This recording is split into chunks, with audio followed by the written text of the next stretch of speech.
About 7 or 8 years ago, my home community started a twinning relationship with a synagogue in Manchester, a menorah synagogue. Some of you might be familiar with it. It ended up being a lovely relationship, and I was lucky to visit the community with my friends and colleagues from my home city, Chelyabinsk, from the community Hava Nagila.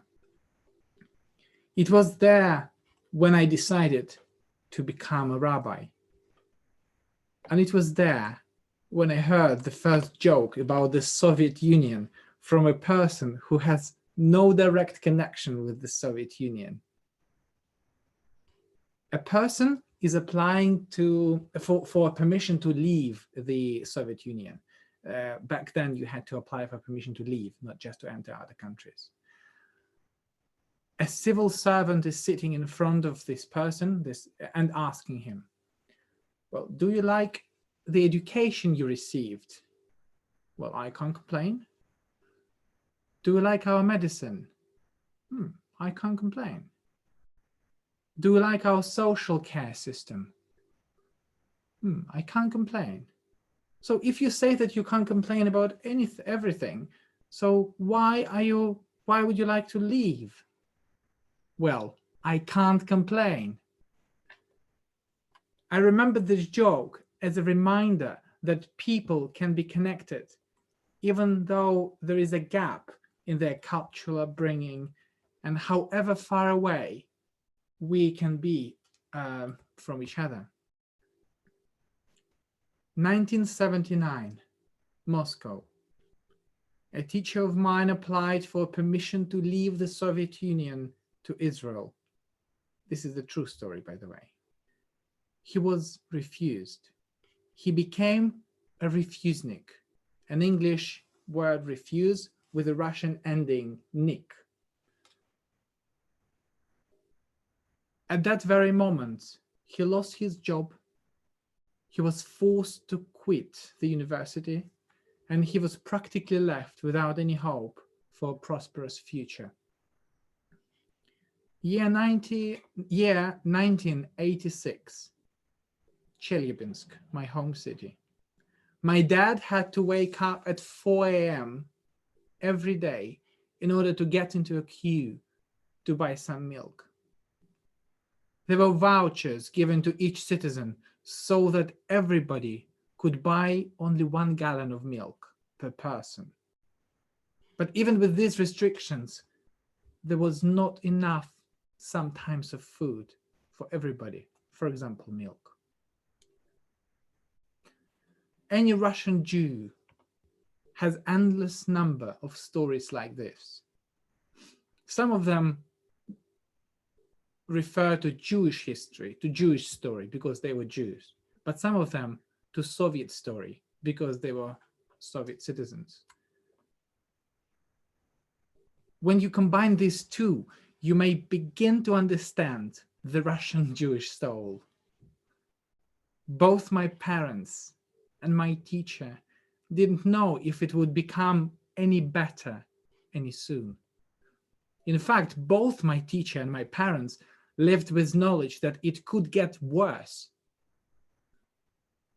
When I speak about these times, I personally only speak about the absurdity and impossibility of the position they were in.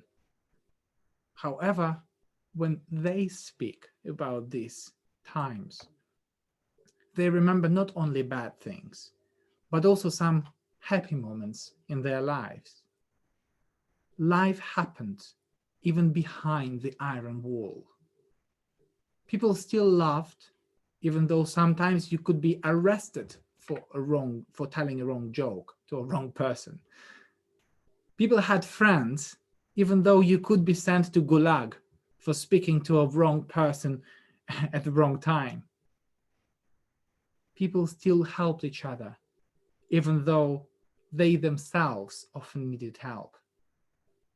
I personally have no memory of being in the Soviet Union. I was just 2 when it collapsed. people my generation don't really know what it means to be refused of going abroad. I never entered a supermarket which had empty shelves. I never had to queue for any goods. Well, to be fair, now I probably have to say that I've never had these experiences until now. We have restrictions of movement now. We have shortages of certain types of goods, and some of us need help. In a way, we are all refuseniks today. The experience of my parents taught me that there's always a way to see the reality in a positive way and through the lens of freedom, even if you are not free in reality. What does it mean to be free inside when the world outside restricts your future? It does not restrict your ability to live in the moment. Enjoy life here and now, and be happy where you are. In his book, The Diving Bell and the Beauty, Jean-Dominique Baudy tells the true story of his life. The book describes his life before and after suffering a massive stroke that left him with a locked-in syndrome. He had to live with an almost totally paralyzed body. Only his left eye wasn't paralyzed. Despite his condition, he wrote the book by blinking when the correct letter was reached by a person, slowly reciting the alphabet over and over again. He composed and edited the book entirely in his head and dictated it, one letter at a time. Jean-Dominique Baudy writes about small events that punctuate the passage of time. Roses picked at dusk, the laziness of a rainy Sunday, a child crying himself to sleep. Capturing the moment, he writes, these small slices of life, these small gusts of happiness move me more deeply than all the rest. One letter at a time became his way to communicate beauty of our world to humanity.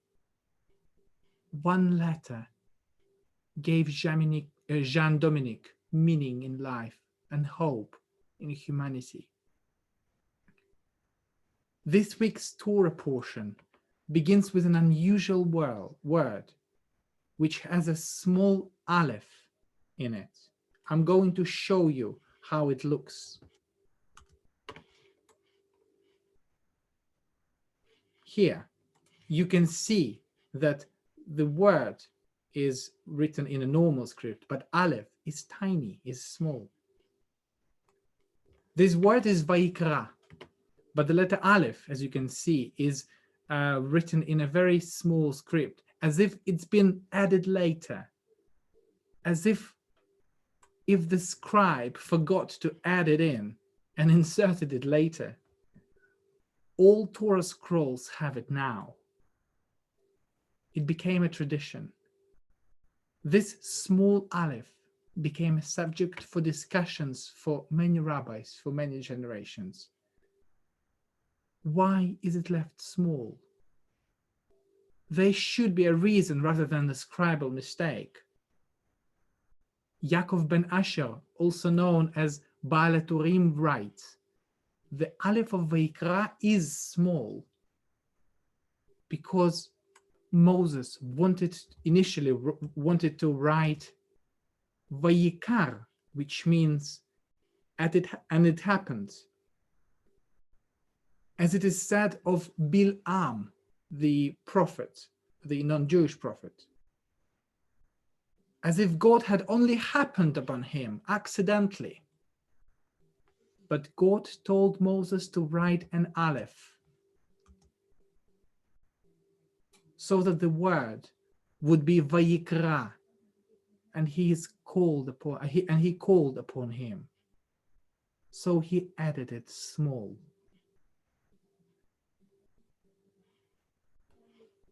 The difference between something happening to you accidentally and something being called upon you is enormous.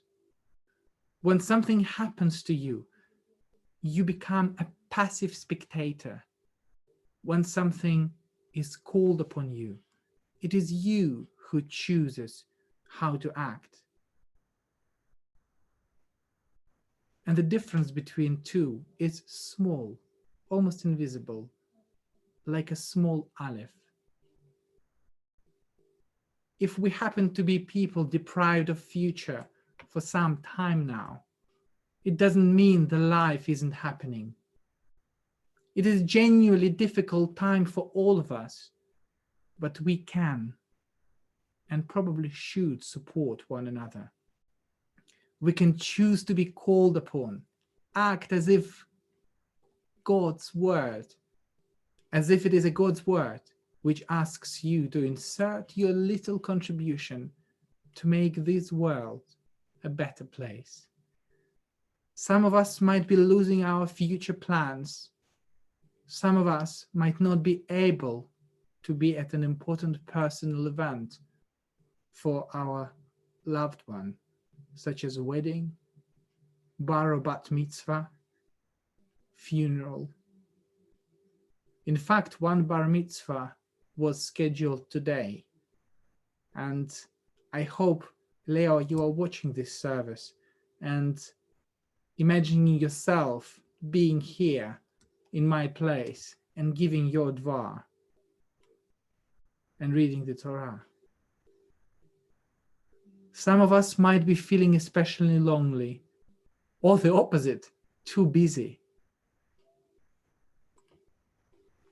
Like many of Western Jews did for Soviet Jewry a few decades ago, we can do it now for ourselves. There was a tradition to add an additional piece of matzah, the matzah of hope, so that we could say, "Let my people go," and hope that the Soviet Jewry will soon be free. Perhaps it is time to add an additional piece of matzah for all of us today, during the Seder in a few weeks, so that we can say, "Let my people go," and hope that all people in the world will be free soon. Meanwhile, if we are to be prisoners in our homes for some time now, let us remember of small events that punctuate the passage of time. Roses picked at dusk, the laziness of a rainy Sunday, a child crying himself to sleep.